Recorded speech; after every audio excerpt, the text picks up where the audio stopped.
businesses. It's a future in which we're exporting homegrown energy technology instead of importing foreign oil. And it's a future in which our economy is powered not by what we borrow and spend, but what we invent and what we build. That's the bright future that lies ahead for America.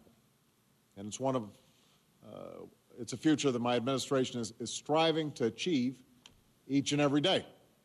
We've already made the largest investment in clean energy in history as part of the Recovery Act, an investment that is expected to create more than 700,000 jobs across America, manufacturing advanced batteries for more fuel-efficient vehicles, upgrading the power grid so that it's smarter and it's stronger, doubling our nation's capacity to generate renewable energy.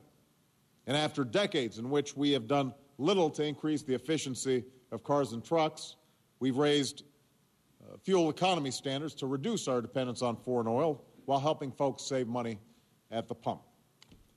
But in order to truly harness our potential in clean energy, we're going to have to do more. And that's why we're here. In the near term, as we transition to cleaner energy sources, we're going to have to make some tough decisions about opening up new offshore areas for oil and gas development.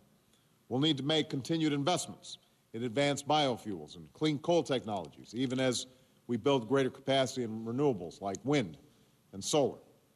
And we're going to have to build a new generation of safe, clean nuclear power plants in America. That's what brings us here. Through the Department of Energy, under the leadership of Nobel Prize-winning physicist Stephen Chu, although just a quick side note, when he was talking to some of the instructors here, and they were talking about currents and this and that and the other, I indicated to him that he could have saved a lot of money. Instead of getting a PhD, he could have come here and learned some of the same stuff. But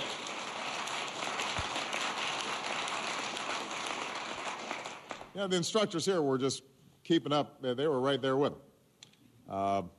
But through the Department of Energy and Secretary Chu's leadership, we are announcing roughly $8 billion in loan guarantees to break ground on the first new nuclear plant in our country in 3 decades. The first new nuclear power plant in nearly 3 decades.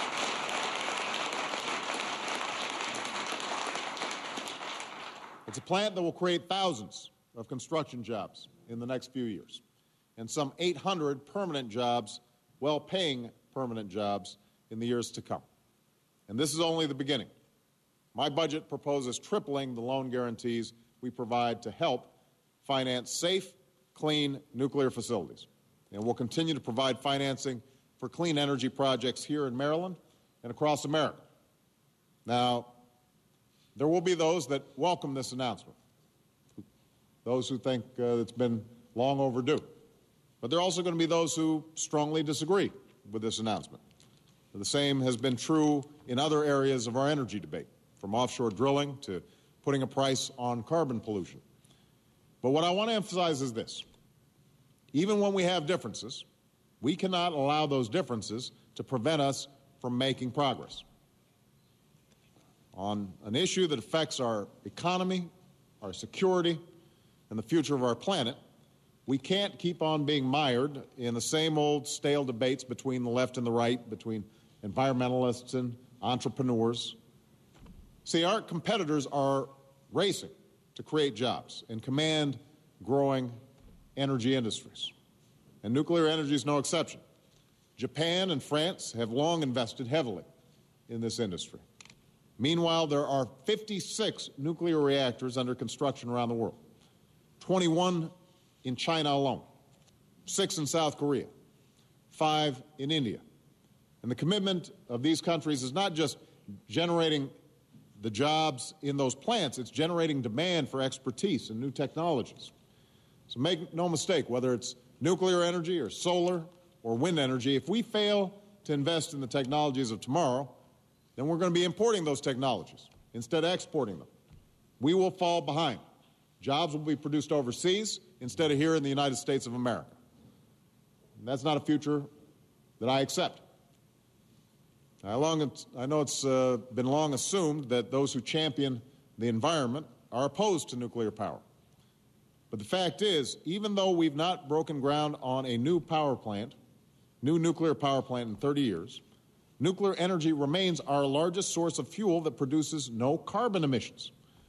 To meet our growing energy needs and prevent the worst consequences of climate change, we'll need to increase our supply of nuclear power.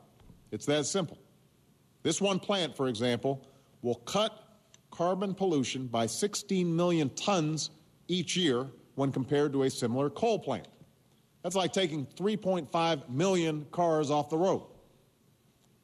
On the other side, there are those who've long advocated for nuclear power, including many Republicans, who have to recognize that we're not going to achieve a big boost in nuclear capacity unless we also create a system of incentives to make clean energy profitable. That's not just my personal conclusion. It's the conclusion of many in the energy industry itself, including CEOs of the nation's largest utility companies.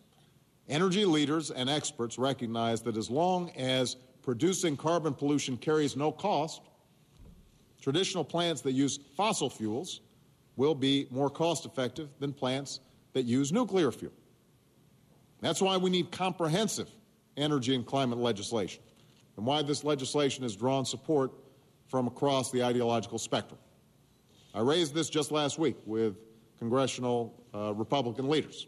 I believe there's real common ground here, and my administration will be working to build on areas of agreement so that we can pass a bipartisan energy and climate bill through the Senate. Now, none of this is to say that there aren't some serious drawbacks with respect to nuclear energy that have to be addressed. As the CEOs standing behind me will tell you, nuclear power generates waste, and we need to accelerate our efforts to find ways of storing this waste safely and disposing of it. That's why we've asked a bipartisan group of leaders and nuclear experts to examine this challenge. And these plants also have to be held to the highest and strictest safety standards to answer the legitimate concerns of Americans who live near and far from these facilities. That's going to be an imperative. But investing in nuclear energy remains a necessary step. What I hope is that with this announcement, we're underscoring both our seriousness in meeting the energy challenge and our willingness to look at this challenge not as a partisan issue, but as a matter that's far more important than politics. Because the choices we make will affect not just the next generation, but many generations to come. The fact is, changing the ways we produce and use energy requires us to think anew, it requires us to act anew, and it demands of us a willingness to extend our hand across some of the old divides, to act in good faith, and to move beyond the broken politics of the past. That's what we must do. That's what we will do. Thank you very much, everybody. Appreciate it. All right, there you have it. President Obama announcing $8.3